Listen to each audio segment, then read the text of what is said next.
In this video, I'm going to be talking about what is the difference between free software and open source software. Open source software is part of the broader philosophy of free software. But open source software alone is not free software.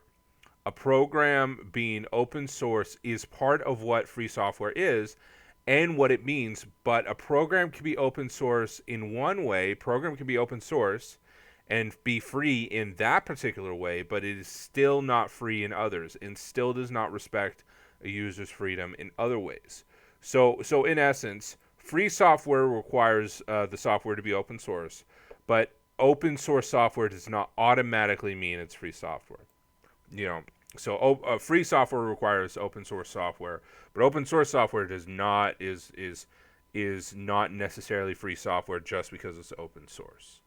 And when you download a program and it goes, oh, it's open source, that does not automatically mean it's not spyware. That does not automatically mean it's not viruses, or it's not Windows or Microsoft or any of the big tech companies spying on you. Just because it's open source does not actually mean that it respects users' freedom. Just because it's open source does not necessarily mean that you are free to use it in the ways that the Free Software Foundation wants you to be able to use, right? So, yep.